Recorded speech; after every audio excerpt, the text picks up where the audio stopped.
Depuis qu'Emmanuel Macron est à l'Élysée, Aurore Bergé a occupé beaucoup de postes. Elle a été l'une des figures et porte-voix des députés macronistes avant d'être nommée ministre par Elisabeth Borne. Matignon a changé de main. Elle est toujours au gouvernement, chargée de l'égalité homme-femme et de la lutte contre les discriminations. Aurore Bergé est l'invitée du premier numéro de LCP, l'indice et politique de 2025.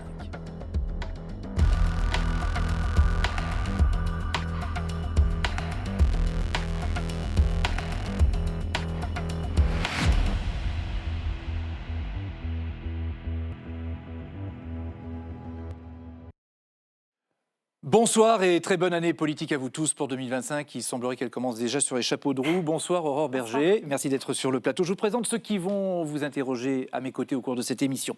Victoria Coussa de France Info, bonsoir Victoria. Bonsoir Clément Méric de LCP. Bonsoir. Et bonsoir Gaël Mac de Challenge. Bonsoir. Sans oublier bonsoir Hugo Couturier. Bonsoir. Hugo au perchoir, que vous pouvez retrouver sur la chaîne Twitch LCP Assemblée Nationale. C'est vous, Hugo, qui nous remontrez toutes les interpellations, parfois étonnantes, de ceux qui vous suivent.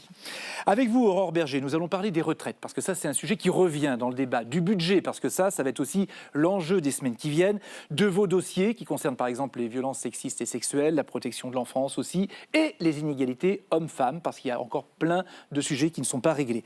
Au cours de cette émission, vous échangerez tout à l'heure avec Tiffany Bell. Elle est auteure de Violences conjugales, récit d'une année en enfer chez Michalon. Elle parle de son parcours et elle vous dira, elle, ce qu'elle attend et ce qu'elle a vécu. En politique, tout est possible, même avec des affaires et avec des scandales. Preuve en est aux États-Unis, où Donald Trump vient d'être réinvesti président, avec tous les pouvoirs, parce que la Chambre des représentants, comme le Sénat, sont aux mains de son parti. Ça veut donc dire qu'il va avoir les mains libres pour les 4 ans qui viennent et il promet de bousculer le monde, d'aller fort et vite, par exemple pour mettre fin au conflit en Ukraine. Il veut également supprimer certaines mesures de protection de l'environnement, augmenter les droits de douane et il dit vouloir s'attaquer à ce qu'il appelle la folie transgenre et au programme scolaire de sensibilisation au racisme. Quand vous voyez ça, Aurore Bergé, est-ce que ça vous inquiète, tout ce que je viens de dire là ? Oui, évidemment qu'il y a une part d'inquiétude sur cette polarisation qui est de plus en plus grande en général dans la société, y compris en France d'ailleurs. Cet écart générationnel qui se creuse, il y a un rapport, on y reviendra, du Conseil à l'égalité qui le dit dans notre propre pays. Évidemment que l'influence américaine, elle joue bien sûr. Mais au-delà de ça, quand il dit par exemple qu'il veut s'attaquer à la folie transgenre, je pense. Bien sûr que les thématiques que vous évoquez, les programmes scolaires de sensibilisation sur au racisme. la manière avec laquelle il entend mettre au pas potentiellement sur certaines thématiques qui sont liées à la lutte tout simplement contre les discriminations, au respect des personnes, quelles qu'elles soient. Et donc oui, évidemment que c'est inquiétant. Après, les États-Unis ont toujours été un partenaire, un allié de la France. J'entends et j'espère qu'évidemment les États-Unis le restent et que nous, on soit une grande puissance française et européenne, parce que c'est aussi ça qui est en jeu, c'est comment on est nous-mêmes une grande puissance. Il y a des personnalités politiques françaises qui sont présentes à cette investiture. Louis Alliot, Éric Zemmour, Marion Maréchal, invités à la Maison-Blanche. Pour vous, sont-ils les bras armés du discours de Donald Trump en France ? Je comprends qu'ils ont surtout tout fait pour être invités. Mais est-ce qu'ils sont les représentants de l'idéologie Trump en France ? En tout cas, ils espèrent. Ils ont envie de se dire que la trajectoire qui est celle de Donald Trump pourrait demain être la leur en France. Je ne pense pas, et heureusement qu'il y a une majorité dans notre pays pour accréditer les thèses. D'ailleurs, on l'a bien vu lors de l'élection présidentielle, quand Éric Zemmour s'est porté candidat, où il a fait quasi exclusivement campagne sur ces thématiques-là. De facto, ce ne sont pas des thématiques qui ont rencontré une majorité, un assentiment des Français. Tant mieux, mais ça crée un climat. Ça participe quand même d'un climat politique, médiatique. Et c'est un peu une question habituelle qu'on se pose. Est-ce qu'il faut réagir à toutes les outrances, en risquant aussi d'y donner plus de publicité, voire de crédit ? Mais laisser passer veut aussi donner le sentiment que finalement tout ça est négligeable. Donc c'est toujours un équilibre qui est difficile à trouver parce qu'ils ne se nourrissent, lui comme d'autres, que justement de ces outrances et de ces excès. Les associations féministes américaines craignent une nouvelle remise en cause des droits des femmes, en particulier sur l'IVG. En France, le droit à l'avortement a été inscrit dans la Constitution. Est-ce que ça nous assure, ça garantit qu'il n'y aura pas de retour en arrière réellement, à 100%? À 100%, je ne peux pas dire ça. Ce serait mentir que de dire à 100%. Ce qu'on a fait avec la constitutionnalisation, c'est de dire qu'on donnait la plus haute sécurité juridique possible dans notre pays à l'avortement, en proclamant la liberté des femmes de pouvoir y recourir, en étant le premier pays au monde à le faire, parce que ça a un écho aussi. Le fait que ce soit la France qui le porte, ça a eu un écho dans d'autres pays qui luttent, y compris en Europe, évidemment, pour la liberté des femmes. Ce que vous voulez dire, c'est que si quelqu'un qui est un peu trumpiste, j'allais dire comme ça, arrivait au pouvoir en France, il pourrait tout à fait... On a rendu les choses les plus compliquées possibles. Mais ce n'est pas une assurance à 100%. Modifier la Constitution, vous savez quelles sont les règles pour que ce soit possible. Elles sont de facto très contraignantes. Aujourd'hui, il n'y a pas de majorité des Français contre l'avortement, bien au contraire. Il y a un soutien très large des Français à la liberté des femmes d'y avoir recours. Il y a une majorité très large à l'Assemblée et au Sénat. Mais ce n'est pas une assurance à 100%. Si demain le Sénat bascule, si demain l'Assemblée nationale bascule, ça dépend du vote des Français. Ce que nous a démontré l'élection américaine, et c'est triste d'ailleurs, c'est que cette thématique-là n'avait pas été une thématique suffisante pour inquiéter. Puisque Kamala Harris a quand même beaucoup fait campagne sur la liberté des femmes et les droits des femmes, ça n'a pas suffi à embarquer la population américaine. Donc ça ne suffit pas, mais ça doit poser des alertes. Vous disiez il y a consensus en France, grosso modo. Sauf qu'hier, il y a des milliers d'anti-IVG, et parmi eux Philippe de Villiers, qui ont manifesté à Paris contre la loi Veil, qui a été adoptée en France il y a 50 ans sur le droit à l'avortement. Est-ce que ça vous choque, ce genre de manifestation ? C'est évidemment pas les convictions qui sont les miennes et les idées qui sont les miennes. Moi, encore une fois, ce qui m'interpelle, c'est que ça crée un climat aujourd'hui, quand vous interrogez des femmes qui ont encore recours à l'avortement, et il y aura toujours des femmes qui auront recours à l'avortement, il y a encore cette culpabilité qui existe, cette honte qui persiste d'avoir eu recours à ce qui est tout simplement une de nos libertés fondamentales et un de nos droits. Vous n'avez pas répondu à ma question, Ravage. Est-ce que ça vous choque, ce genre de défilé ? Est-ce que ça ne devrait pas être tout simplement interdit ? Interdit, c'est pas à moi d'en dessiner, c'est à la préfecture. Est-ce qu'il aurait dû, le préfet, l'interdire ? Vous savez que les motifs d'interdiction, c'est le trouble à l'ordre public. Et c'est uniquement ça. Et donc vous pouvez avoir des manifestations tout à fait détestables, et je la trouve tout à fait détestable, des manifestations auxquelles vous êtes fondamentalement opposés, et pourtant qui existent. Mais qui remet quand même en cause un droit constitutionnel, là, quand même. Je suis bien d'accord. C'est comme si les gens descendaient contre pour la peine de mort dans la rue. Oui, mais c'est toujours la frontière qui doit exister entre la liberté d'expression, quand bien même... Mais ça ne vous choque pas plus que ça ? Non, mais attendez, moi, j'ai été la première à déposer une proposition de loi pour constitutionnaliser l'IVG. J'ai parlé et témoigné aussi sur moi-même et le fait que j'y avais eu recours. Donc, vous connaissez, je pense que tout le monde connaît mes convictions sur le sujet. Après, je suis une resta politique, et donc je ne veux pas qu'on applique ce que je détesterais qu'on applique sur d'autres sujets de liberté d'expression. C'est juste ça que je dis. Par contre, ce qui m'interpelle, c'est qu'en 50 ans, on n'a toujours pas réussi à franchir un cap qui est de considérer qu'une femme qui avorte, eh bien, elle a le droit de le faire, et qu'elle a le droit de le faire sans être jugée, sans avoir honte et sans se sentir coupable. Et aujourd'hui, du fait de ces manifestations, du fait de ces mouvements, eh bien, il y a encore des femmes qui vivent dans cette honte. Hugo. Pourquoi vous ne l'avez pas tweeté, ça, par exemple ? J'ai regardé votre compte Twitter. Vous n'avez pas dénoncé ces manifestations. Vous êtes pourtant ministre de l'égalité entre les femmes et les hommes et de lutte contre les discriminations. Vous avez une parole en tant que féministe. Pourquoi vous ne vous exprimez pas pour dire c'est scandaleux, ça fait 50 ans qu'on se bat, vous avez fait des tweets sur la loi Veil. Pourquoi tout simplement, vous ne dénoncez pas ces manifestations ? C'est votre rôle politique aussi. Pour deux raisons. Déjà, parce qu'un rôle politique, ce n'est pas uniquement de tweeter. Et j'ose espérer que notre action politique soit jugée justement plus pas que sur le commentaire, mais sur l'action qu'on mène. L'action que j'ai menée, c'est pour que l'IVG, les délais soient allongés de 12 à 14 semaines, pour que les sages-femmes puissent pratiquer les IVG. Ce que veut dire Hugo, c'est ce que dit sa communauté, c'est que ça étonne beaucoup de gens que vous n'ayez pas réagi. Oui, mais le problème, il est toujours là. C'est-à-dire que vous réagissez, vous donnez aussi de la visibilité, encore une fois, à cette manifestation et à ce mouvement-là. Tous les médias en ont parlé de cette manif, donc que vous en parliez ou vous en parliez pas, la visibilité, moi, je me pose la question. Et c'est ma liberté de responsable politique que de me poser la question de savoir s'il faut de manière systématique réagir au risque, encore une fois, d'amplifier. Est-ce qu'un tweet aurait changé la donne ? Je ne crois pas. Alors, ce qui change la donne, c'est l'effectivité des droits, et c'est ce qu'on fait, notamment pour garantir l'effectivité des droits d'accès à l'avortement partout sur notre territoire. On va rester sur la question des réseaux sociaux. Oui, et justement, vous me disiez, le rôle d'un responsable politique, c'est pas que tweeter. Justement, aujourd'hui, c'est l'investiture de Donald Trump, et il y a le Hello Quietix, donc le Hello Kitix, pour quitter la plateforme. Est-ce que vous, tout simplement, vous allez quitter, vous aussi, Twitter aujourd'hui ? Non. J'ai pas pris cette décision-là, déjà parce que je ne pense pas que ça aura aujourd'hui un impact. C'est ça le vrai sujet, c'est est-ce que ça a un impact ou pas de quitter cette plateforme-là. Je respecte totalement ceux qui le font. La question, c'est la régulation qui peut exister ou qui n'existe pas. La question, c'est l'influence que ces réseaux ont. Vous le voyez bien, regardez, votre première question a été de me dire pourquoi vous n'avez pas tweeté. Deuxième question, pourquoi vous ne quittez pas Twitter ? Donc vous voyez, à un moment, vous-même, en tant que journaliste, immédiatement, on est interrogé sur est-ce qu'on tweet ou est-ce qu'on ne tweete pas.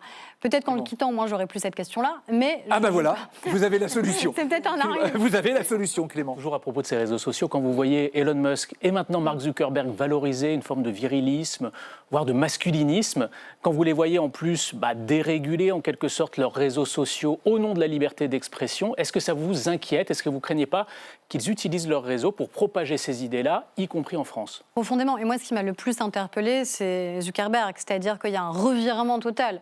Elon Musk a toujours été dans cette mouvance-là qu'on dénonce avec une tentative aussi d'ingérence qui est de plus en plus grande. Regardez sur les élections en Allemagne, notamment, en soutenant de manière très directe et en France, peut-être un mouvement aussi, d'extrême droite, peut-être en France. Mais Zuckerberg, c'est plus spectaculaire. C'est-à-dire qu'il n'a même pas attendu que Donald Trump soit investi à nouveau président des États-Unis pour changer complètement la politique de régulation interne de Facebook, pour changer aussi les politiques sociales internes du groupe, puisqu'il renonce à toutes les politiques de diversité, d'inclusion, de lutte contre les discriminations.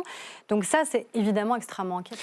Alors, je le disais tout à l'heure, il y a un sujet qui fait beaucoup parler en ce moment, c'est les retraites, le débat sur la retraite à 64 ans qui est relancé. Le gouvernement ne veut pas de remise en cause de l'âge de départ, mais les syndicats ont bien l'intention de tout remettre sur la table. Les discussions vont se poursuivre jusqu'à la mi-mai. Parmi les sujets que les syndicats entendent régler, c'est notamment celui, ça va vous parler, des inégalités entre les hommes et les femmes au moment de la retraite. Et c'est par exemple ce que défend Marie-Lise Léon de la CFDT. On a toujours été extrêmement clair, 64 ans, c'est non.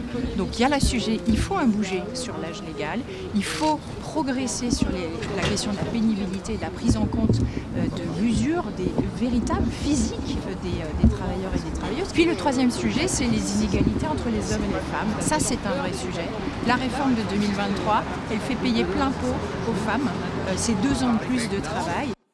La réforme Borne a amplifier les inégalités entre les hommes et les femmes. C'est ce qu'elle dit, Marie-Lise Léon. Moi, je ne crois pas à ça. Je pense que le véritable sujet sur les inégalités au moment de la retraite, c'est surtout les inégalités dans la vie professionnelle. La retraite n'est jamais que le reflet de la carrière que vous avez eue ou que vous n'avez pas eue. Des carrières hachées, interrompues, des ruptures, on le sait, dans les carrières en termes de progression salariale et de progression de poste des femmes, au moment où on considère qu'elles pourraient avoir des enfants. Le vrai sujet sur les inégalités professionnelles entre hommes et femmes, c'est le sujet de la parentalité, qui est un accélérateur de carrière pour les hommes et qui a un frein majeur de carrière pour les femmes. Gaëlle Mac. La concession que François Bayrou a fait donc aux socialistes en remettant, en rouvrant la possibilité de réfléchir à cette réforme auprès des partenaires sociaux, vous l'avez pas un petit peu amer? Parce que je veux dire que vous l'avez adopté dans la douleur, vous étiez présidente de groupe, c'est une réforme qui était impopulaire, qui a amené des gens dans les rues, qui a quand même créé une forte impopularité et que Elisabeth Borne a porté et qu'il a brûlé à la fin, qu'elle a dû passer au 49.3, et là, ça y est, on rouvre la boîte de Pandore. Donc vous êtes amère. C'est évident que ça coûte. Enfin, c'est le principe même d'un compromis, en fait. Un compromis qui coûte à personne. Vous aviez réagi, vous êtes amère de ça. Mais dans le sens où ça coûte, encore une fois. Un compromis qui coûte à personne, ça ne s'appelle pas un compromis. Quand vous faites un compromis dans votre couple, quand vous faites un compromis dans votre famille, ça vous coûte. Ça ne vous fait pas plaisir de faire un compromis. Ça ne vous fait pas plaisir, là? Mais c'est un moment, mais c'est pour ça, ça ne vous fait pas plaisir, clairement. C'est pour ça que, d'ailleurs, j'étais étonnée qu'au début de l'annonce du Premier ministre, on dise c'est comme s'il n'avait rien dit. Ben non, en fait. Oui. Il a dit quelque chose de très clair et de très fort, qui était on accepte que tout soit remis sur la table, y compris le cœur de ce qu'était la réforme, avec une ligne rouge très claire et infranchissable, qui est la soutenabilité financière du système de retraite. Donc oui, c'est évidemment un compromis très fort pour nous. Cet âge pivot de 64 ans, lui aussi, il peut être vraiment, il est sur la table vraiment, c'est-à-dire que si les partenaires sociaux arrivent à se mettre d'accord, c'est l'engagement très clair qui a été pris par le Premier ministre et le gouvernement, et je suis membre de ce gouvernement, qui est de dire si on donne la main aux partenaires sociaux, on ne fait pas semblant de leur donner la main. Ou alors c'est truqué d'avance. Mais quand on voit Donc on assume en effet de leur redonner la main avec cette ligne rouge très claire sur la soutenabilité. Et s'ils trouvent un système alternatif à celui qu'on avait défendu, alors c'est celui-là dont on débattra à l'Assemblée au Sénat. Quand on voit les positions irréconciliables, en tout cas quasi irréconciliables des uns et des autres, Sophie Binet qui veut faire sauter pour la CGT l'âge de 64 ans, et de l'autre côté le MEDEF qui lui envisage une capitalisation pour financer cette réforme des retraites, est-ce que vous pensez vraiment qu'il peut y avoir un compromis à la fin ? Je l'espère, parce que j'ai l'impression aussi qu'on a un certain nombre d'organisations syndicales et patronales qui se sont engagées, je crois, de l'engagement, de la sincérité dans cette nouvelle négociation, notamment de la CFDT, notamment du MEDEF, qui ont envie d'aboutir. Après, je ne sais pas vous dire quelle sera la copie finale. Je ne sais pas vous dire si ce sera une remise en cause absolue de la réforme, une remise en cause partielle, des éléments complémentaires. Ça, c'est à eux, à un moment, de le négocier. On le fera sur la base de chiffres que, pour une fois, personne ne contestera, ce qui est quand même important, puisqu'on en vient maintenant à contester les chiffres. C'est la Cour des comptes qui dira l'état de l'art, dans un délai très court, qui permet d'aller vite, et puis avec cet engagement qui a été pris de dire que tous les sujets étaient ouverts. Qu'est-ce que vous pensez, vous, Aurore Bergé, de la proposition de François Hollande de supprimer les 64 ans et d'allonger la durée de cotisation? Est-ce que ça peut être une solution? Mais moi, je laisse la main aux partenaires sociaux. Donc en fait, on n'a pas, au sein du gouvernement, à donner notre avis en cours de négociation. En fait, dans toutes les démocraties qui fonctionnent normalement, on donne d'abord la main aux partenaires sociaux, et ensuite, quand les partenaires sociaux se sont mis d'accord, on transpose. Donc le politique ne doit pas intervenir. François Hollande, il n'aurait pas dû intervenir dans l'histoire. Chacun dit bien ce qu'il a envie de dire. Il faut comprendre qu'il avait beaucoup de choses à dire en ce moment. Mais encore une fois, l'objectif, il n'est pas là. C'est de dire on fait confiance aux partenaires sociaux et après, à eux de nous proposer une copie. Hugo ? Il y a des réactions sur ce fameux conclave dans le chat. Il y a Zéphyr qui dit « Laissez parler le MEDEF qui s'opposera à toute solution autre qu'un âge avancé. Peut-on parler vraiment d'utilité ? Notre Premier ministre le sait bien. » Que le MEDEF va de toute façon empêcher et bloquer, qu'on est sur la position du s'il n'y a pas de compromis, on reste là où on en est. Moi, je ne suis pas sûre de ça. Il y a eu un accord récemment sur la question de l'assurance chômage avec les partenaires sociaux. Et il y avait autour de la table et la CFDT et le MEDEF. Donc il ne faut pas partir du principe ni que les organisations syndicales vont vouloir faire des propositions irréalistes comme le retour à la retraite à 60 ans, ni que le MEDEF va dire que par principe, il est opposé à tout. On n'est pas habitué en fait à essayer, à espérer, faire confiance aux partenaires sociaux, mais je pense qu'il faut qu'on s'en donne les moyens. Surtout au MEDEF, Clément, les gens font pas Clément. confiance. Ça dépend du point de vue.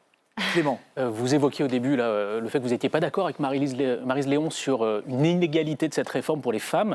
Est-ce qu'il n'y a pas un sujet quand même autour des trimestres de maternité et ce décalage de l'âge légal à 64 ans? Il y a beaucoup de femmes qui ne pourront pas partir à taux plein avant 64 ans et ne pourront pas bénéficier du coup de ces trimestres-là. En fait, sincèrement, je pense que le véritable sujet qu'on a à traiter, c'est les inégalités autour de la parentalité. Aujourd'hui, on fait quoi? On met des correctifs en place au moment où les femmes ont accès à la retraite. Sauf que corriger à 60 ans, à 62 ou à 64 ans, c'est pas ça qui est important. Mais là, il y a des droits qu'elles ont acquis qu'elles ne vont pas pouvoir utiliser. Est-ce qu'il ne faut pas faire un geste là-dessus pour ces femmes-là? Ça, encore une fois, de toute façon, c'est les partenaires sociaux maintenant. Mais vous, qu'est-ce que vous souhaiteriez? Vous êtes en charge de ces sujets. Moi, ce dont je suis en charge, c'est l'égalité professionnelle. Donc, ce que je sais, c'est que sur l'égalité professionnelle, on a encore des écarts de salaire. Ce serait quoi la qui ne sont mesure pas qu'il faudrait réglés. mettre en place pour vous? On va avoir dans quelques semaines, quelques mois, une négociation sur une transposition de directive, sur l'index notamment, pour mesurer et pour corriger et, si besoin, pour sanctionner les entreprises qui ne règlent pas ces écarts de rémunération. Moi, je souhaite qu'on puisse avancer sur la question de la parentalité, notamment sur la question du congé de naissance, que j'ai beaucoup porté, pour essayer de remettre un peu d'équerre, justement, les droits des parents. Parce qu'aujourd'hui, on peut se le dire comme on veut, mais quand vous recrutez une jeune femme de 30 ans ou un jeune homme de 30 ans, eh bien, la présomption de parentalité ne pèse pas de la même manière sur un homme et sur une femme. Et ça freine sur des promotions de carrière, sur des évolutions, sur des parcours de vie, et c'est ça qu'on doit corriger. Ce congé de naissance que vous évoquez, il devait entrer en vigueur à la fin de l'année 2025. C'en est où? Eh bien, j'espère que ça va pouvoir être remis sur la table dans le cadre du PLFSS. Moi, c'est ce que j'ai beaucoup porté. Le président de la République lui-même s'y est engagé. Et je crois qu'encore une fois, c'est une bonne mesure, c'est-à-dire garantir, en plus du congé paternité et maternité, on ne mettrait pas à mal les droits existants, on créerait un droit supplémentaire. Je crois qu'on est là aussi pour porter des mesures de progrès. Mais pour l'instant, c'est une mesure de progrès. Toute la réflexion sur le budget a été mise en suspens, de manière évidente, par la censure.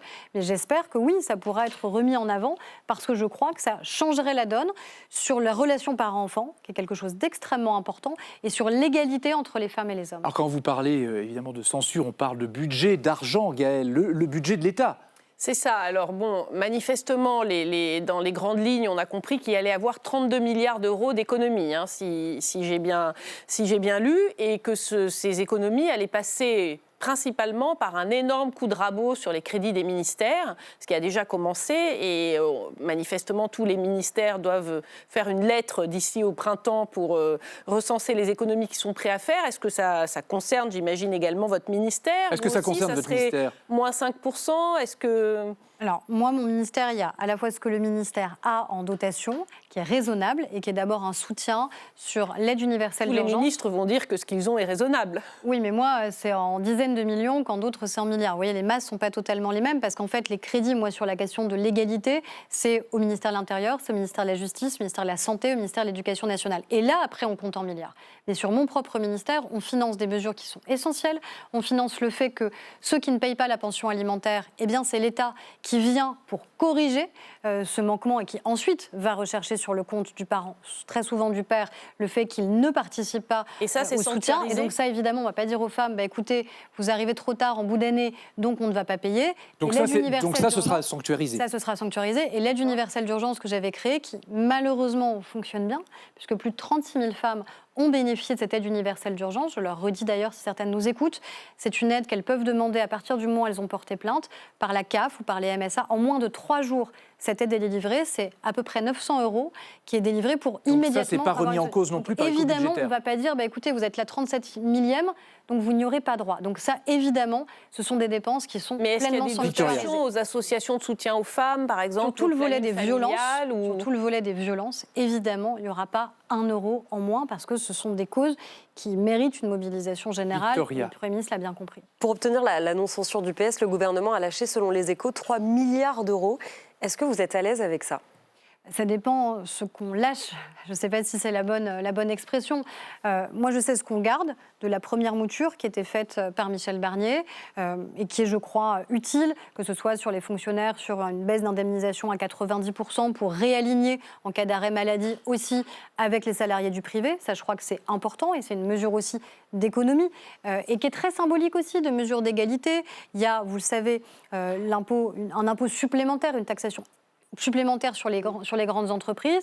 Ça devait être pour 2 ans. On a dit que ce serait que pour 1 an parce qu'on ne veut pas justement alourdir la fiscalité et puis aucune hausse d'impôt sur les Français ou sur les collectivités. Ça, je crois que c'est extrêmement important. Donc, vous avez connu, on le disait, Elisabeth Borne, Première ministre. Maintenant, vous êtes dans l'équipe de François Bayrou. François Bayrou, il a fait sa déclaration de politique générale il y a quelques jours et il y a un mot qu'il a à la bouche, c'est stabilité. Au risque de vous surprendre, je crois que cette situation est un atout. Parce que quand tout va bien, on s'endort sur ses lauriers, et quand tout paraît aller mal, on est contraint au courage. Et il y a un deuxième atout décisif, c'est le besoin, l'exigence, l'injonction que le pays nous assigne, retrouver la stabilité. Alors, changement de Premier ministre, est-ce que ça veut dire changement de méthode, Clément ? Oui, François Bayrou a réussi à convaincre le PS de ne pas voter la censure. J'aimerais vous entendre donc sur la méthode de François Bayrou. Pourquoi, selon vous, a-t-il réussi là où tous les premiers ministres avant lui avaient échoué, que ce soit Elisabeth Borne, Gabriel Attal ou Michel Barnier ? Déjà, je crois qu'il y a un coût à la censure et que le Parti socialiste qui avait censuré il y a quelques semaines commence à entendre des voix qui aujourd'hui s'expriment et disent que la censure, encore une fois, leur coûte parce que ça crée beaucoup d'incertitudes, ça crée du doute, ça crée de l'angoisse. Vous en parlez à n'importe quel élu local, à n'importe quel maire, vous dites moi je ne sais pas aujourd'hui composer un budget, je ne sais pas prévoir des investissements parce que je ne sais pas en fait si je pourrais compter sur le soutien de l'État, à quelle hauteur. Moi dans mon ministère, quand on parle du soutien des associations, je ne peux pas lancer un seul appel à projet pour aider les associations parce que le budget n'a pas encore été voté. Donc ça c'est les conséquences quand même très directes de la censure. Oui, mais peut-être se sont-ils fait aussi engueuler et ont-ils compris qu'il y avait un coût. Et puis je crois que très tôt, il a accepté l'idée, encore une fois, du compromis. Qui, oui, mais ça veut dire que coûter, cette idée, mais qui, à mon n'a avis, pas nécessaire. infusé dans la tête des premiers ministres précédents ? Il suffisait d'ouvrir des discussions et de faire des concessions. Regardez avec Elisabeth Borne le nombre de projets de loi qui ont été définitivement adoptés.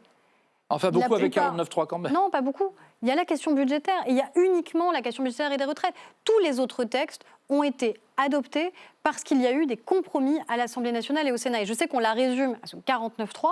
Je trouve ça extrêmement injuste en vérité, parce qu'à la fin, quand vous avez des partis qui vous disaient quoi qu'il arrive, et là pour le coup, quels que soient les compromis, on ne pourra jamais voter le budget, bien, en effet, ça limitait un peu le champ de la discussion. Il y a eu des compromis sur la réforme des retraites avec la gauche ? On a essayé, en tout cas, vous avez bien vu ce qui s'est passé et pourquoi le 49.3 avait été engagé à la fin, parce que si une partie de la droite, à l'époque, n'a pas voulu finalement soutenir le texte.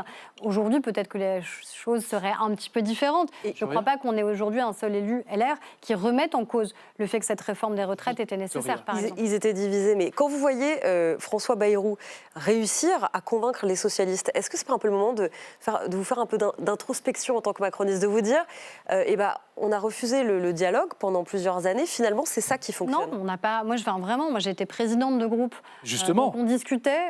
Discuter, vous vous souvenez de séances quand même où c'était un peu tendu, où même vos oppositions disaient mais souffrez que de nous entendre, qu'on vous explique comment ça marche. Ça s'appelle aussi un jeu parlementaire et politique qui peut parfois confiner Vous n'étiez pas tendre avec vos oppositions. Non, mais comme ils n'étaient pas tendres non plus avec la majorité. Ok, mais c'est pas comme ça qu'on fait. Ça s'appelle un jeu politique. Oui. Et oui, on a fait des compromis. On a fait des compromis vraiment et sincères sur un certain nombre de textes qui n'auraient pas pu être adoptés sinon. Ça, la preuve, elle est faite, encore une fois, du nombre de textes qui ont réussi à être adoptés, notamment sous Elisabeth Borne. On voit Olivier Faure, le patron du PS. Est-ce que c'est un allié aujourd'hui ou est-ce que c'est toujours un adversaire? Parce que ça a été quand même très tendu ces dernières années avec le PS qui faisait partie de la NUP à l'époque. Je pense qu'eux-mêmes ne se considèrent pas comme des alliés. Et vous les considérez et qu'ils se considèrent comme étant dans l'opposition, tout simplement. La question, c'est pas adversaire. La question, c'est que c'est un parti d'opposition. Et est-ce que, malgré le fait qu'ils soient un parti d'opposition, ils sont prêts à faire des compromis avec nous et nous avec eux? Vraisemblablement, aujourd'hui, c'est le cas. Et j'espère que ce sera le cas. Est-ce que vous les définiriez comme des partenaires, des alliés, des interlocuteurs? Non, alliés, je pense que même eux n'accepteraient pas qu'on choisisse ce terme. Parce que pour être alliés, il faut être deux.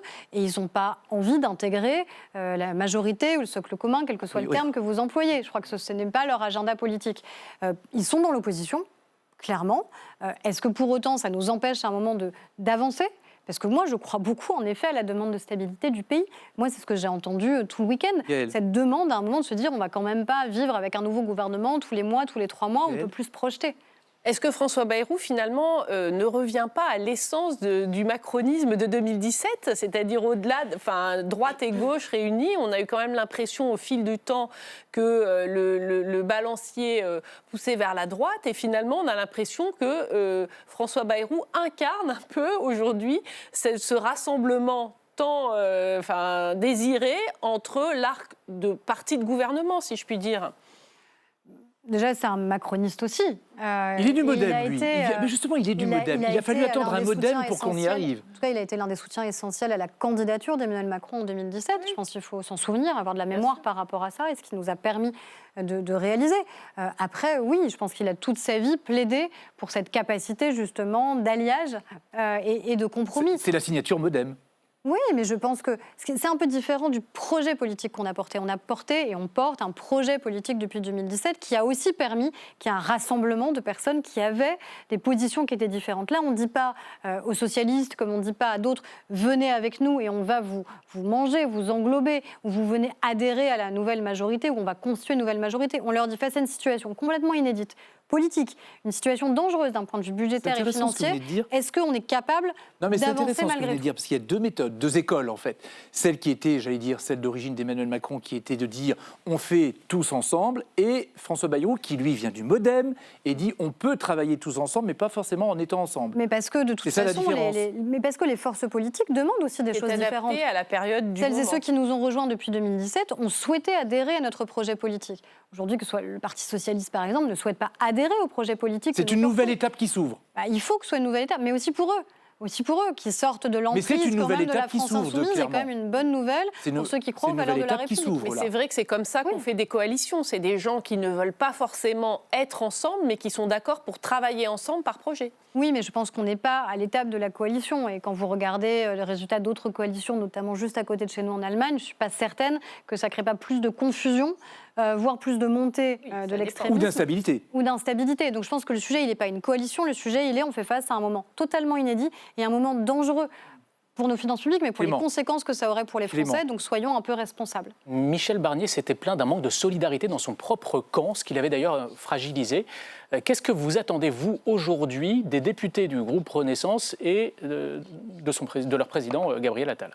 Je crois qu'il y a un impératif, c'est qu'on réussisse. C'est-à-dire que ce n'est pas le moment où on voit qu'on est prêt au compromis, le moment où on voit, c'est ce dont on discute depuis le début, que même une partie du Parti socialiste serait prête à soutenir cette idée de compromis, que en notre propre sein, les choses pourraient se diviser. Ce serait quand même un contretemps absolu. On ne peut pas se permettre en fait le luxe d'avoir une nouvelle censure, parce qu'on ne peut pas se permettre le luxe de ne pas avoir de budget ou budget pour la sécurité sociale. Donc je pense que tout le monde a compris qu'il allait falloir qu'on travaille ensemble. Tout le monde. Pour compléter la question de Clément, le président du groupe Renaissance à l'Assemblée nationale, c'est Gabriel Attal, qui est aussi, Ensemble pour la République, qui est aussi patron du parti. Il peut faire les deux. Ça, c'est lui qui va en décider. Non, mais vous pensez que c'est joignable, c'est faisable? Vous êtes présidente de groupe. Non, moi j'ai toujours pensé que c'était deux fonctions différentes. Donc il va devoir choisir. Il devra. Non, je ne vais pas lui imposer. Et maintenant, je suis en plus au gouvernement. Donc pas imposer, conseiller. Oui. C'est aux députés de le décider, de se dire est-ce que les deux fonctions. Il peut faire les deux pour l'instant, en tout cas. En tout cas, rien ne l'en empêche statutairement. Après, c'est aux députés de le souhaiter ou de ne pas souhaiter qu'il y ait éventuellement un changement. La question, elle n'est pas là de toute façon. Là, le sujet, c'est qu'on travaille tous pour espérer avoir un budget. Donc je pense que de toute façon, ce n'est pas dans ce moment qu'il faut se poser la question. Oui, Madame Berger, au moment où on se parle, Donald Trump est en train de faire son discours. Il vient de déclarer que les États-Unis allaient reconnaître seulement 2 genres, hommes et femmes. Vous êtes en charge, évidemment, des luttes contre les discriminations envers les personnes transgenres. Vous avez fait polémique parce que vous avez reçu 2 militantes ouvertement transphobes, Dora Muto et Marguerite Stern. Comment vous allez, vous, en France, protéger, en tant que ministre, avec vos actions, les personnes trans qui sont victimes de discrimination, de menaces, d'injures, de diffamation? C'est ce qu'on fait, c'est-à-dire que la loi, elle protège, évidemment, quelle que soit l'identité de genre, quelle que soit l'orientation sexuelle, quel que soit le sexe. C'est ce que disent aujourd'hui nos textes. Il n'y a pas du tout vocation à les changer. C'est aussi pour ça qu'on souhaite assumer qu'au sein de nos établissements scolaires, on puisse, encore une fois, expliquer que des différences, ça existe et que, encore une fois, mais c'est un enjeu qui est majeur. On voit malheureusement le harcèlement ou le cyberharcèlement. Vous regrettez de les avoir invités, de les avoir reçus? Je ne les ai pas reçus en tant que ministre, je les ai reçus quand j'étais députée, je m'en suis exprimée à peu près, je ne sais pas, 10 000 fois. Et c'est tenace, c'est bon. Les gens vous en veulent, c'est pour ça. Oui, non, certaines personnes m'en veulent, beaucoup de comptes anonymes. Ce qui est aussi un sujet en démocratie, que systématiquement, et sujet des réseaux sociaux toujours. Ces attaques n'existent que par l'insulte, que par la menace et que par l'anonymat. Je pense qu'on peut s'interroger là-dessus. Accessoirement, il ne faut pas oublier qu'elles ont été les premières aussi à lutter sur la question des féminicides. Et c'est aussi dans ce cadre-là, surtout d'ailleurs dans ce cadre-là, que je les avais reçues et qu'on avait pu échanger. La loi est claire, la loi doit protéger, quelle que soit l'identité, quelle que soit l'orientation, quel que soit le sexe. Revenir à l'enjeu politique, une question de Victoria, parce qu'on parlait tout à l'heure de devoir faire des rassemblements de différentes tendances, mais et après? On parlait de Renaissance. Gabriel Attal veut en faire un parti de masse. La relève pour 2027, la présidentielle, vous pensez qu'elle viendra d'où? De Renaissance ou de la droite? Je ne sais pas vous répondre aujourd'hui. En un an, on a vécu 4 gouvernements, une dissolution et une censure. Donc vous voyez, il s'est passé tellement de choses. J'espère que 2025 sera plus stable et plus calme d'un point de vue politique. Donc je ne sais pas répondre aujourd'hui. Il y a des candidats à droite qui vous intéressent ou vous dites il ferait de bons candidats pour la présidentielle? Les questions qu'on devra se poser, c'est est-ce qu'il faut ou pas une candidature unique, par exemple? Ça, c'est un vrai débat de fond qu'on doit avoir. Mais surtout avant, il faudra qu'on s'interroge sur le projet qu'on a envie de porter pour les Français avant de savoir si c'est un tel ou une telle qui souhaiterait le porter. Donc c'est un peu prématuré. Là, déjà, dans 15 jours, on va devoir avoir un vote sur le projet de loi de finances, sur le budget. Donc allons-y par étapes. Déjà, garantissons un budget pour le pays, ensuite un budget de la sécurité sociale, et puis rassurez-vous, on aura le temps d'en rediscuter. Aurore Berger, il y a un autre événement sur lequel je voudrais revenir avec vous, parce qu'on parle beaucoup de l'investiture de Donald Trump, qui est face un petit peu à un autre qui est quand même énorme, qui est la libération des otages israéliens qui étaient aux mains du Hamas, après la signature d'un cessez-le-feu pour 6 semaines. On n'a pas de nouvelles, à l'heure qu'il est, des 2 otages franco-israéliens, c'est le ministre des Affaires étrangères qui disait ce matin. Dès le 7 octobre 2023, au moment des attaques du Hamas, vous dénonciez l'antisémitisme qui tout de suite s'était exprimé en France. Il va y avoir la relance des assises de lutte contre l'antisémitisme. Vous en attendez quoi? En fait, ce qui est le plus spectaculaire, c'est de se dire que face à des attaques terroristes qui ont délibérément tué des enfants, des vieillards, des femmes, des hommes, parce qu'ils étaient juifs, on a eu non pas un mouvement d'empathie et de solidarité, on a d'abord eu un mouvement d'antisémitisme. Et aujourd'hui... Pas dans l'ensemble de la société, quand même. Alors, vous avez beaucoup d'indifférence, à minima, dans la société. Ah, peut-être, mais... Oui, mais ce qui est un problème aussi. Oui, mais j'entends. L'indifférence, elle est un problème, en fait, sur ces questions-là, de considérer qu'en fait, on ne se sent pas concerné parce qu'on n'est pas juif. Encore une fois, l'antisémitisme, c'est pas que l'affaire des juifs, ça devrait tous nous concerner. Et c'est pas seulement exprimer d'antisémitisme, c'est aussi le silence, c'est ça que vous voulez dire? Je pense que l'indifférence est un problème. Quand moi, j'échange avec des étudiants et que ces étudiants m'expliquent qu'ils se retrouvent seuls dans un amphi, qu'on ne veut plus s'asseoir à côté d'eux. tout simplement parce qu'ils sont juifs. Il n'y a personne qui a suffisamment de courage ou de colonne vertébrale ou de valeur pour se dire cet étudiant, on va justement pas le laisser seul alors qu'il a fait quoi? Rien. Revenons aux assises. On l'attaque sur son identité réelle ou supposée. Ça, c'est un vrai sujet dans notre société. Revenons aux assises contre l'antisémitisme, c'est au mois de mars. C'est en février, 13 février prochain. Vous en attendez quoi, vous? D'abord, il y a un vrai sujet, je pense générationnel, il faut assumer. Regardez les sondages qui sont sortis sur Charlie Hebdo, 10 ans après, où la société était autant Charlie qu'avant, mais où il y avait une fracture entre les générations. Et on ne peut pas accepter en fait que cette fracture, elle s'aggrave en fait de semaine et de mois en mois. Et donc on a ce sujet-là sur le monde universitaire, sur le monde étudiant. Comment on fait pour que nos étudiants ne se sentent pas seuls? Comment on fait pour que tout le monde se sente concerné et se sente protégé? Donc ça, c'est le premier point évidemment que je souhaite traiter. Vous voulez revoir la notion d'antisémitisme, y intégrer la notion d'antisionisme? Alors non, c'est un confidentiel un peu rapide qui a été fait. Ah, alors juste, c'est le moment d'expliquer. Non, mais en fait, on a déposé, c'est totalement public de toute façon, on a déposé... Pour regarder ma consort de Oui, Challenge. parce que c'était dans Challenge. J'ai compris. Alors vous allez vous expliquer. Donc précisément, qu'est-ce que vous voulez changer dans la loi? Alors, c'est pas d'inscrire l'antisionisme dans l'antisémitisme. Non, c'est plus complexe que ça. Mais on voit bien qu'aujourd'hui, l'antisémitisme, il a changé de visage, qu'il en a surtout plusieurs, notamment, en effet, ce qui est l'antisionisme. Et l'antisionisme, je rappelle que c'est pas la critique libre, évidemment, du gouvernement. Ça n'a jamais été ça, l'antisionisme. L'antisionisme, c'est, encore une fois, d'attaquer la légitimité et l'existence même d'un État, qui est un État souverain. Qu'est-ce que vous voulez renforcer dans la loi, du coup? Eh bien, il y a justement cette caractérisation de ce qu'est l'antisémitisme aujourd'hui. C'est quoi aujourd'hui? C'est ce sur quoi, justement, les assises vont pouvoir Mais pour vous, travailler. c'est quoi? C'est pour ça qu'on fait appel à des avocats, c'est pour ça qu'on fait appel à des magistrats. Aurore Berger. Oui, très bien, mais moi, Aurore Berger, ce que je fais, c'est que je fais des choses sérieuses.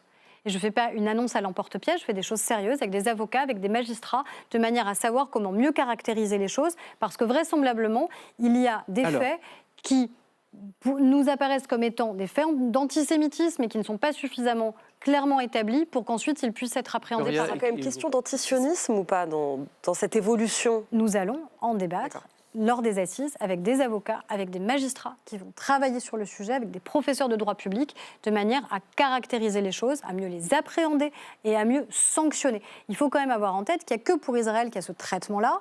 Personne n'appelle à la destruction de l'Afghanistan, personne n'appelle à la destruction de l'Iran. Il n'y a que pour un État au monde, un seul. Ça devrait quand même tous un peu nous interroger. On va parler maintenant des dossiers qui sont au cœur de votre ministère.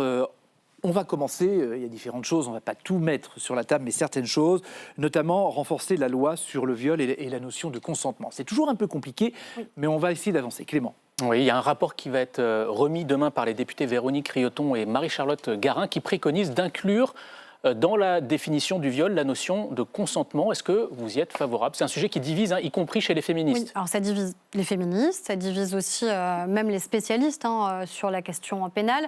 Moi, j'ai toujours dit que j'étais favorable au fait d'intégrer le consentement dans notre code pénal pour deux raisons.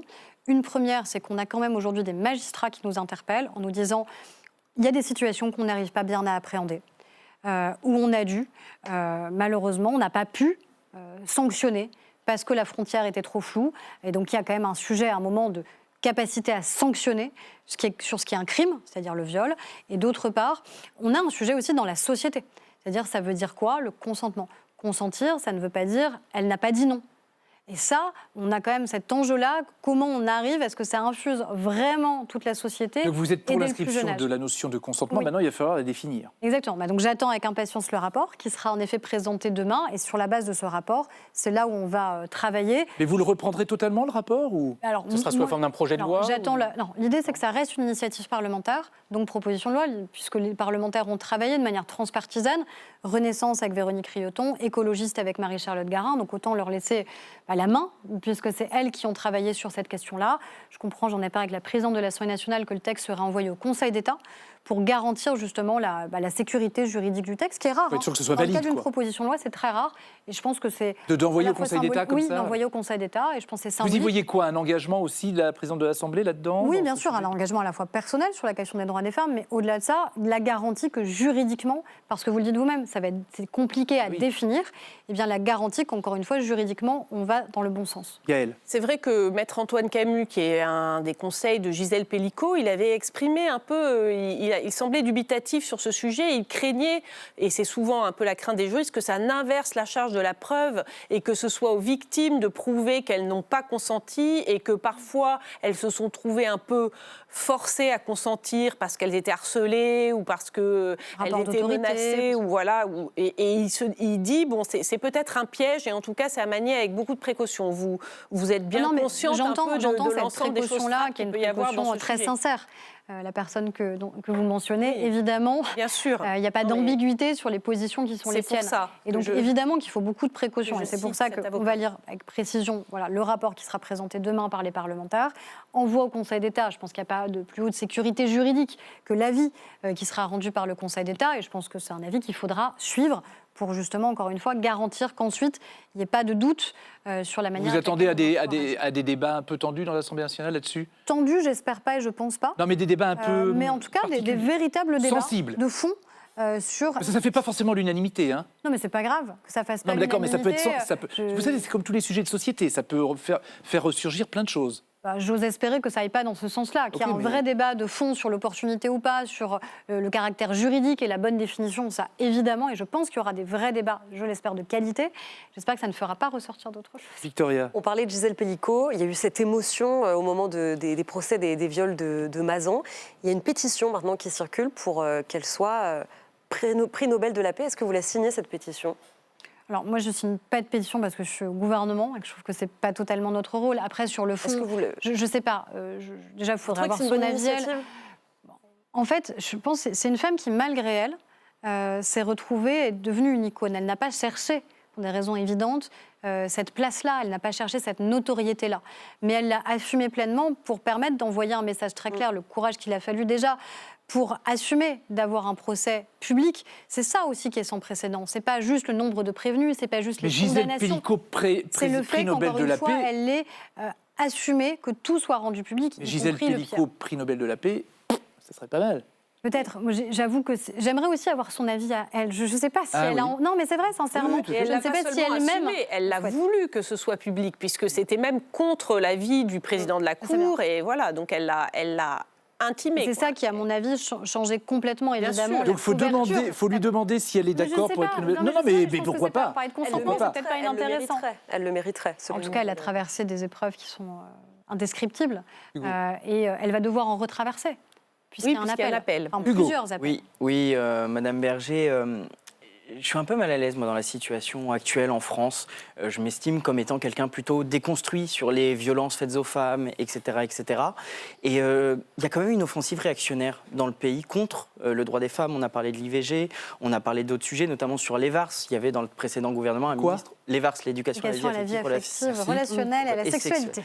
Donc, qui est en gros, dès l'enfance, apprendre le consentement aux enfants. Et certains disent, oui, mais c'est aux parents de faire ça, etc. Il y a cette offensive-là, et il y a des femmes, toujours, qui ne se sentent pas en confiance quand elles sont à côté d'un homme dans le métro, etc. En tant qu'homme, qu'est-ce que nous, on peut faire ? C'est peut-être bête comme question, mais qu'est-ce que moi je peux faire ? J'essaie de faire de mon mieux, d'écouter, mais comment on peut arriver à... Non, je pense que c'est pas bête comme questionnement, parce que c'est le principal questionnement qui est posé justement par l'affaire Mazan. C'est un moment, quelle est la responsabilité de la société, hommes et femmes, et comment on peut ensemble faire avancer les choses. Moi, je crois évidemment au rôle éducatif, et l'idée de l'éducation à la vie affective, c'est pas de remplacer les parents, c'est d'assumer que déjà il y a un fléau dans notre pays qui s'appelle les violences sexuelles, et que les violences sexuelles, elles arrivent dans l'intimité, et quand elles arrivent dans l'enfance, elles arrivent dans la famille. Mais même ça, quand vous dites qu'il faut pas, il ne s'agit pas de remplacer les parents, même ça fait polémique. En disant, certains disent l'école va remplacer les parents. Alors, oui, mais tout est polémique. Non, mais vous imaginez le débat un peu. C'est le moment politique dans lequel on est. Mais vous imaginez le débat. Polémique. Mais c'est pas parce que c'est polémique qu'il ne faut pas le faire. Et je pense qu'il faut évidemment qu'on s'y engage très clairement, parce que c'est comme ça qu'on traite le sujet à la racine. C'est la manière avec laquelle, dès le plus jeune âge, on est éduqué en tant que fille et en tant que garçon. Évidemment. Alors justement, l'éducation affective et sexuelle à l'école, Clément. Justement, ce nouveau programme, il est entre les mains du Conseil supérieur de l'éducation, si j'ai bien compris, là, depuis quelques semaines, après la polémique qu'il avait déclenchée, notamment chez vos alliés de la droite républicaine et puis également au sein du Rassemblement national. On en est où exactement ? Alors, on en est là où vous le décrivez, c'est-à-dire finalisation des programmes avec Elisabeth Borne. L'idée, c'est que fin du mois ou début février, ces nouveaux programmes puissent sortir, parce qu'en fait, là, tout le monde fantasme sur des programmes qui ne sont même pas finalisés et qui de toute façon seront rendus publics, donc ce sera totalement transparent. Les parents qui s'inquiètent, parce que c'est sûr qu'à force d'entendre les horreurs absolues qu'on lit sur ce que soi-disant on voudrait mettre dans la tête de nos enfants, je pense qu'il y a des parents sincères mais qui s'inquiètent. entre parenthèses, c'était un ministre il y a encore 15 jours qui disait ça. Oui, mais je l'avais dit publiquement et je vais condamner publiquement les propos qui ont été les siens parce que je pense qu'il a participé de ce climat-là. Et ce qui m'inquiète, c'est sans doute qu'il n'avait pas lu les programmes envisagés. Et vous pensez que ça lui a valu son poste ? J'en sais rien, mais en tout cas, je pense que c'est bien qu'il n'ait pas été renouvelé à ce poste-là. Est-ce que vous craignez qu'on aboutisse à une version édulcorée de ce programme ? Non, parce qu'on y travaille main dans la main, moi-même et Elisabeth Borne. Vous avez des garanties là-dessus ? De la même manière que je pense que personne ne peut dire qu'on est de dangereuses wokistes, je pense que personne ne peut nier notre engagement sur l'éducation et l'éducation dès le plus jeune âge des filles et des garçons. Donc je pense qu'on arrivera, et je l'espère, à un programme cohérent, solide, dès le plus jeune âge, où évidemment, en fonction de l'âge de nos enfants, en fonction de la maturité, moi je suis moi-même une maman, mais même ma petite fille de 2 ans, il y a des choses que je sais lui dire. Je sais lui dire et je sais lui parler de qui a le droit de la toucher, de ne pas le droit de la toucher, son corps, le respect. Ça s'apprend dès le plus jeune âge. Et quand on ne l'apprend pas dans la famille, parce que malheureusement, dans certaines familles, on nous apprend le pire, eh bien, il faut qu'au moins dans votre vie, vous ayez un référent à l'école, que ce soit une infirmière scolaire, que ce soit un intervenant agréé, que ce soit un enseignant, qui vous dise que ce qui vous arrive est tout sauf normal. Parce que c'est ça aussi l'enjeu dès le plus jeune âge. Pourquoi on l'a mis dès la maternelle ? Parce qu'il y a des enfants qui sont concernés. Est-ce que vous êtes sûr que ce sera respecté dans tous les établissements scolaires ?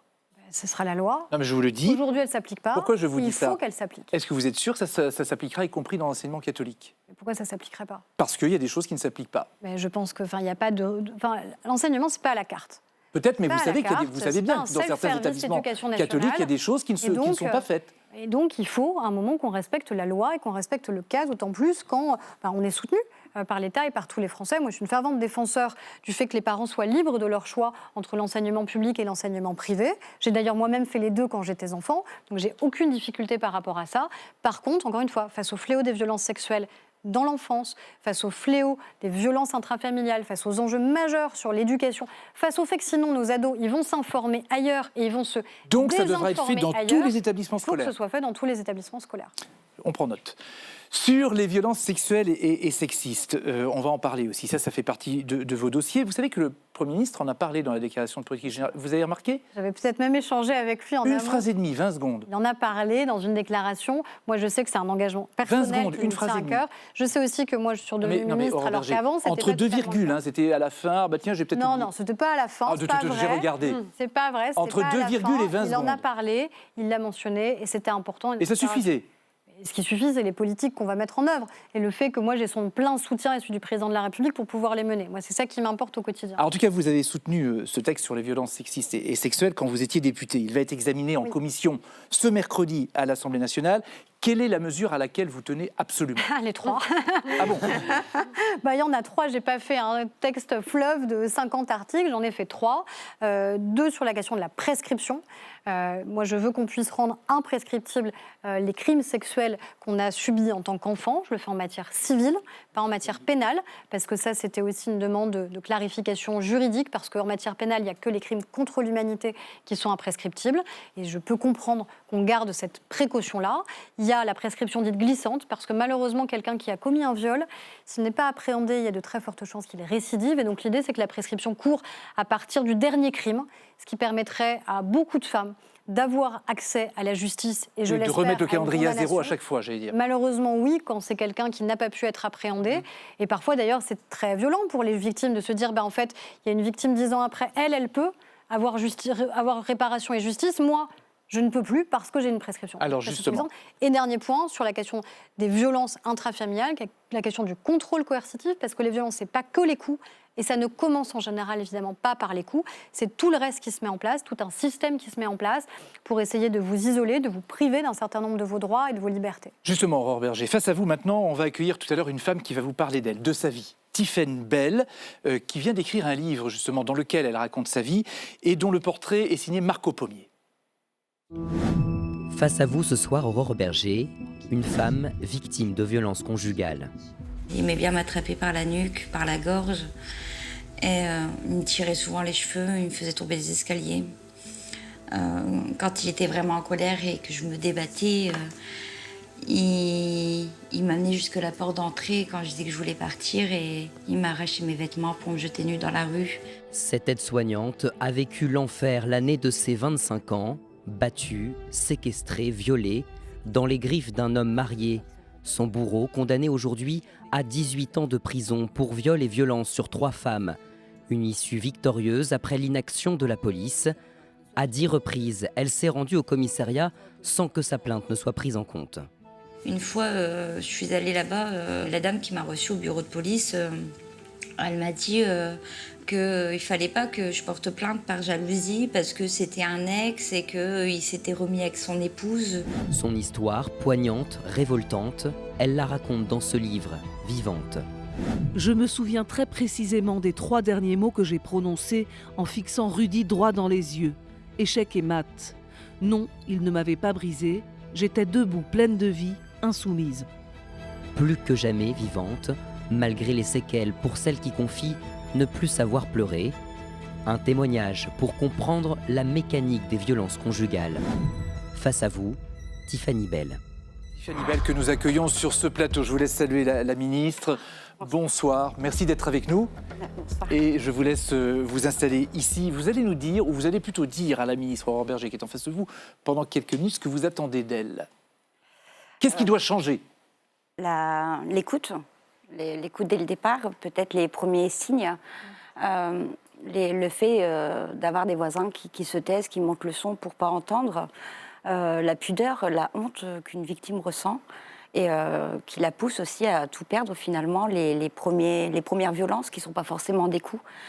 J'avais un travail, j'avais tout ce qu'il fallait, j'avais eu des collègues qui se sont doutés, qui n'ont rien dit, qui manquaient peut-être d'informations, peut-être de formation professionnelle, d'écoute des agents de police aussi d'une part, et de la prise en charge aussi des victimes et des enfants, parce qu'on n'est pas seul. Souvent, on a des enfants qui nous retiennent et qui ralentissent aussi le processus en se disant mais que leur fait-on vivre et que va-t-il se passer, où est-ce qu'on va finir et à quel moment on est écouté. Alors, il y a plusieurs choses, effectivement, mais notamment ce que j'ai noté, c'est les gens qui se taisent autour. Mais ça, vous l'avez déjà dit un peu. Les agents de police, disait Tiffany Bell, c'est-à-dire que quand vous allez à la police, on ne vous écoute pas, on prend ça comme ça entre 2 couloirs, c'est ça que vous voulez dire? Oui, les conditions d'accueil au départ. Comment changer ça, justement? Alors, c'était il y a 10 ans, je sais qu'il y a eu des choses qui ont évolué. Cependant, cette année encore, j'ai été appelée pour une permission et l'agent de police a fait de l'humour en disant que s'il ressortait, il allait sûrement retomber amoureux et me recontacter. Alors, c'est un manque de délicatesse incroyable. Je me dis qu'effectivement, j'ai eu de la chance de tomber sur un super OPJ qui m'a écoutée, mais ce n'est pas toujours le cas. Mais déjà, merci d'avoir accepté de venir, de vous exposer comme ça et de témoigner. Je lirai évidemment le livre avec beaucoup d'attention. Il y a plein de choses. Moi, il y a ce que j'ai appelé les voisins vigilants. Vous savez, on est habitué maintenant à avoir ces petits signaux de voisins vigilants pour lutter contre les cambriolages, comme si là, il fallait qu'on se mobilise tous. Ben, je pense qu'en fait, il faut la même chose sur la question des violences. Il ne faut en effet pas monter le son de la télé quand on a une femme ou quand on a un enfant qui est victime de violence. C'est jamais de la délation d'appeler le 17 parce qu'on a un doute. Il vaut mieux, en cas de doute, appeler parce qu'on peut sauver une vie plutôt que de ne pas le faire. Il y a la question de la formation. Évidemment, la formation des policiers, des gendarmes, des magistrats. Mais en fait, c'est une formation un peu de tous. Parce que c'est ce que vous dites, mais je ne vais pas trahir vos mots, mais ça ne commence pas par des coups. Les femmes ne sont pas stupides, en fait. Vous savez, si au premier jour, à la première heure d'une relation, on se faisait tabasser, on partirait tout en courant. Hein. Ça ne se passe pas comme ça, en fait. Ce n'est pas le premier jour, ce n'est pas la première heure. Mais c'est tout un climat qui se met en place qui fait qu'à la fin, les violences, elles deviennent possibles. Et comme on n'a plus personne à qui en parler, parce qu'on est seul, parce qu'on est isolé, parce que parfois on n'a plus d'emploi, parce qu'on voit moins notre famille, parce qu'on a moins de relations sociales et d'amis, et bien là, on est en tête-à-tête, en fait, avec son bourreau. Il y a la question des enfants, parce que les enfants, c'est à la fois la raison pour laquelle on reste et la raison pour laquelle on part. On reste parce qu'on a peur de... Est-ce que ce sera pire pour eux si on part ? Et à la fin, on part parce qu'on se dit, mais eux aussi sont victimes. Et maintenant, ils sont reconnus aussi comme des victimes. Donc c'est... Voilà, c'est tout cet ensemble-là qu'il faut qu'on arrive Tiffany Bell, votre bouger. livre s'appelle Vivante. Ça veut dire quoi? Qu'est-ce que vous avez voulu dire en choisissant ce titre? Je pense qu'il veut tout dire. C'est que j'ai eu la chance, moi, d'être vivante malgré tout. Quand on connaît le nombre de féminicides, le dernier encore en date de cette année, c'est quand même incroyable. Tout le monde a pu entendre, s'est douté. peut-être, moi j'ai été isolée d'abord par la perte de mon travail, puis après par l'isolement de la famille, des amis. Une fois seule avec son bourreau, que fait-on? Je voulais partir, mais quel lieu d'urgence pour accueillir une femme avec des enfants? Alors, où sont les lieux d'urgence? Il en manque, il n'y en a pas assez. En fait, c'est pas juste le lieu dont on a besoin. Il y a de plus en plus d'hébergements d'urgence. La question, c'est déjà, encore une fois, quand on est seul et en tête-à-tête avec son bourreau, à qui puis-je parler? C'est qui le référent? À qui j'ai le droit en fait d'en parler sans être jugé. Et c'est pas franchir la porte de la gendarmerie ou d'un commissariat de police, c'est pas ce qu'il y a de plus évident ou de plus simple. En général, c'est pas la première porte qu'on franchit. Donc c'est pour ça qu'il y a toutes les associations qu'on soutient qui vont être et les voisins, beaucoup vous plus disiez, formés. j'y reviens tout de suite. Mais c'est lutter contre, ce que je disais sur d'autres sujets, c'est lutter contre l'indifférence. Se dire, il y a trop de gens aujourd'hui qui considèrent que la question des violences, c'est une affaire de couple. On va quand même pas s'en mêler, ça les regarde eux, c'est pas ton affaire, de quoi tu te mêles? C'est pas une affaire de couple, une femme qui est victime de violence. C'est pas une affaire familiale, un enfant qui est victime de violence. Et donc ça, il y a évidemment ce que nous, État, on doit faire pour protéger, pour alerter, pour former, pour accompagner une fois que la femme a pris la décision de partir. Et puis il y a un sujet qu'on parlait d'éducation. Les derniers féminicides, parce que malheureusement on en a vécu plusieurs depuis le début de cette année. C'est quoi le point commun? C'est toutes des femmes qui avaient décidé de partir. Toutes des femmes qui avaient pris la décision de se séparer, qui commençaient à vivre dans un autre domicile. Donc ça veut dire qu'il y a encore cette idée qui persiste, chez beaucoup trop d'hommes, qu'en fait on leur appartient et qu'on n'a pas le droit de décider Tiffany si Bell, on c'est reste ça ou si que on vous part. décrivez aussi, hein, Oui. l'emprise, plus que l'emprise, l'appartenance à un homme. La chose. Oui, et est-ce que vous pensez, comme le disait Aurore Berger tout à l'heure dans l'émission, que ça peut s'apprendre à l'école, ça? Bien sûr, je suis entièrement d'accord avec vous. Enfin, dès la plus tendre enfance, mes enfants, aujourd'hui, ils savent très bien que leur corps leur appartient. Ils ont le droit de dire non. Et dès le départ, je pense que tout petit, il faut leur apprendre à s'imposer garçon, fille, et de dire que quand c'est non, c'est non. Et le corps appartient à la personne. On n'est pas obligé de se plier sous le poids. Et la violence n'est pas une fatalité, en fait. Donc oui, je pense que vous avez raison. Dès la plus tendre enfance, il faut leur inculquer les choses. C'est encore un tabou important. dans la société. Je pense qu'en fait, c'est tellement insoutenable qu'on essaie de le mettre à distance.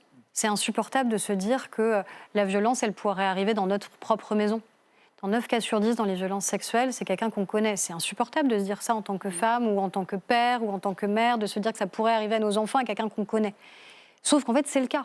Donc si vous voulez lutter contre, à un moment, il faut bien qu'il y ait des lieux où on peut en parler et on peut expliquer à nos enfants que ce qu'ils vivent, s'ils le vivent, n'est pas normal. Si leur mère le vivent, ça n'est pas normal et que ce soit toute la société qui s'en empare. Merci Tiffany Bell pour votre témoignage et merci Aurore Berger d'avoir répondu à Tiffany Bell. Je ne sais pas si vous attendez encore des réponses, probablement encore, mais bon, dans votre livre Vivante, on a déjà beaucoup de questions qui se posent et votre témoignage est très fort. Merci d'être venu sur ce plateau. Une toute dernière question personnelle, vite. Oui, 30 secondes. Très rapidement, il y a une question dans le chat vous concernant, Madame Berger, sur ce que vous venez de dire. Comment imaginer qu'on puisse vous faire confiance à quelconque de vos paroles alors que vous avez menti en commission d'enquête? Vous êtes sous le coup d'une enquête, d'un signalement de... Alors vite, réponse, parce qu'il nous reste 30 secondes. Déjà, je n'ai pas menti, et deux, je ne suis pas sous le coup d'une enquête. Bon, voilà, on va terminer là-dessus, parce qu'on ne va pas rouvrir le dossier, ça serait très long. Merci Aurore Berger d'avoir été avec nous pour l'indice et politique sur LCP. Bonne soirée sur la chaîne parlementaire. Merci pour votre fidélité et à la semaine prochaine.